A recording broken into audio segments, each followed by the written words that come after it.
KPSC ಮಾಜಿ ಅಧ್ಯಕ್ಷನಿಗೆ ಇಡಿ ಅಧಿಕಾರಿಗಳು big shock ಅನ್ನ ಕೊಟ್ಟಿದ್ದಾರೆ. ಬರೋಬ್ಬರಿ 13 ಕಡೆಗಳಲ್ಲಿ ಇಡಿ ಮೆಗಾ ರೇಡ್ ಅನ್ನ ನಡೆಸಿದೆ. ಆ ಕುರಿತ ಬ್ರೇಕಿಂಗ್ ಅಪ್ಡೇಟ್ ಬರ್ತಾ ಇದೆ, ಬನ್ನಿ ನೋಡ್ತಾ ಹೋಗೋಣ.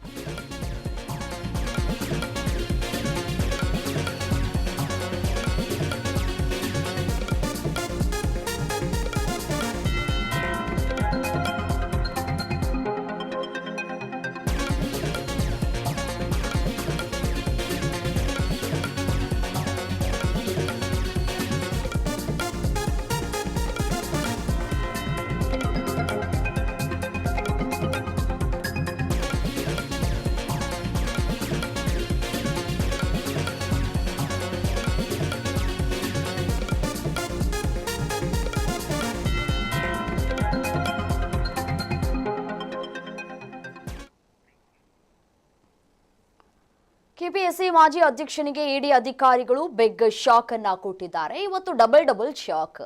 ಏಕಕಾಲಕ್ಕೆ 13 ಕಡೆ ಇಡಿ ಅಧಿಕಾರಿಗಳಿಂದ ದಾಳಿ ಕೂಡ ಆಗಿದೆ. ಬೆಂಗಳೂರು, ಕಲಬುರಗಿ ಸೇರಿ ಹಲವು ಕಡೆ ಪರಿಶೀಲನೆಯನ್ನು ನಡೆಸ್ತಾ ಇದ್ದಾರೆ. ಕೆಪಿಎಸ್ಸಿ ಅಕ್ರಮದ ರೂವಾರಿ ಶಿವಶಂಕರಪ್ಪ ಸಾಹುಕಾರ್ ನಕಲಿ ಪ್ರಮಾಣ ಪತ್ರವನ್ನ ನೀಡಿ ಮಗಳಿಗೆ ಹುದ್ದೆಯನ್ನ ಕೂಡ ಕೊಡಿಸಿದಂತಹ ಭೂಪ ಪಶು ವೈದ್ಯಾಧಿಕಾರಿಗಳ ನೇಮಕಾತಿಯಲ್ಲಿ ಅಕ್ರಮ ಆರೋಪವನ್ನ ಮಾಡಿದ್ರು. ಮನೆಗಳಲ್ಲಿ ಮಹತ್ವದ ದಾಖಲೆಯನ್ನ ಕೆದಕ್ತಾ ಇದ್ದಾರೆ ಇಡಿ ಟೀಮ್. ಸಿಆರ್ಪಿಎಫ್ ಯೋಧರ ಬಿಗಿ ಭದ್ರತೆಯಲ್ಲಿ ಇಡಿ ಕಾರ್ಯಾಚರಣೆಯನ್ನು ನಡೆಸ್ತಾ ಇದೆ. ಕೆಪಿಎಸ್ಸಿ ಈ ಮಾಜಿ ಅಧ್ಯಕ್ಷ ಶಿವಶಂಕರಪ್ಪ ಸಾಹುಕಾರ್ಗೆ ಇವತ್ತು ಡಬಲ್ ಶಾಕ್ ಎದುರಾಗಿದೆ. ಒಂದ್ ಕಡೆ ಇವತ್ತು ಹೈಕೋರ್ಟ್ನಲ್ಲಿ ರಾಜ್ಯಪಾಲರ ಆದೇಶವನ್ನ ಪ್ರಶ್ನಿಸಿದಂತಹ ಅರ್ಜಿ ಆದೇಶ ಹೊರಬೀಳಲಿಕ್ಕಿದೆ. ಮತ್ತೊಂದು ಕಡೆ ಸದ್ದಿಲ್ಲದೆ ಒಂದ್ ಕಡೆ ಇಡಿ ಅಧಿಕಾರಿಗಳು ತನಿಖೆಯನ್ನ ನಡೆಸ್ತಾ ಇದ್ದಾರೆ. ಸಿಐಡಿ ಅಧಿಕಾರಿಗಳು ಕೂಡ ಒಂದ್ ಕಡೆ ತನಿಖೆಯನ್ನ ನಡೆಸ್ತಾ ಇದ್ದಾರೆ. 10ಕ್ಕೂ ಹೆಚ್ಚು ಕಡೆ ಅಂದ್ರೆ 13ಕ್ಕೂ ಹೆಚ್ಚು ಕಡೆ ಈಗಾಗಲೇ ದಾಳಿಯನ್ನ ನಡೆಸಿದ್ದಾರೆ. ನೋಡಿ, ಇಡಿ ಅಧಿಕಾರಿಗಳು ಸೂಕ್ಷ್ಮವಾಗಿ ಎಲ್ಲವನ್ನೂ ಕೂಡ ಗಮನಿಸಿ ಈ ದಾಳಿಯನ್ನ ಮಾಡಿದ್ದಾರೆ ಅಂತ ಕಾಣಸಿಗ್ತಾ ಇದೆ.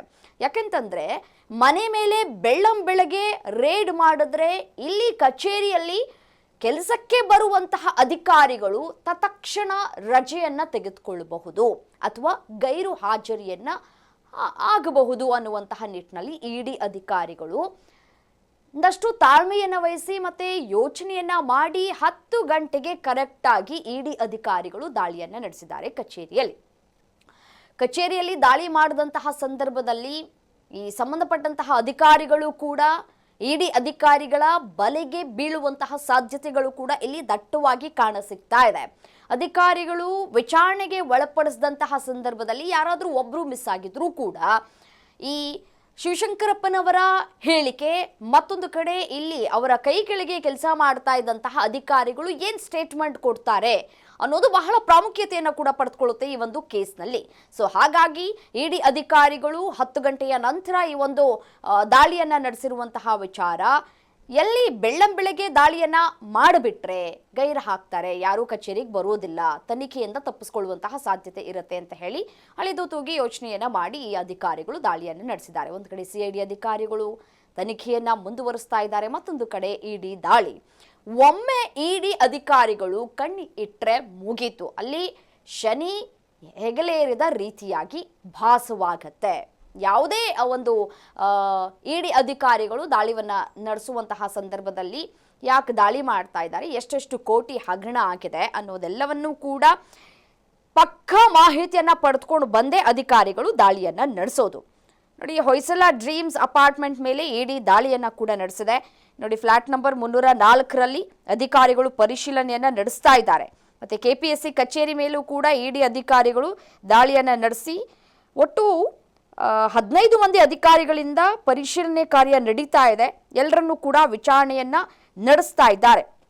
ಕೆಪಿಎಸ್ಸಿ ಕಚೇರಿ, ಶಿವಶಂಕರಪ್ಪ ಅವರ ಸಾಹುಕಾರ್ ಅವರ ಮನೆ, ಕೆಪಿಎಸ್ಸಿ ಸದಸ್ಯೆ ಶಾಂತಾ ಹೊಸಮನಿ, ಮಧ್ಯವರ್ತಿಗಳು, ಮತ್ತೆ ಈ ಪತ್ರಿಕೆ ಡಿಜಿಟಲ್ ಮೌಲ್ಯಮಾಪನ ಸಂಸ್ಥೆ ಎಡುಟೆಸ್ಟ್ ಸೊಲ್ಯೂಷನ್ಸ್ ಪ್ರೈವೇಟ್ ಲಿಮಿಟೆಡ್ ಮೇಲೂ ದಾಳಿ ಆಗಿದೆ.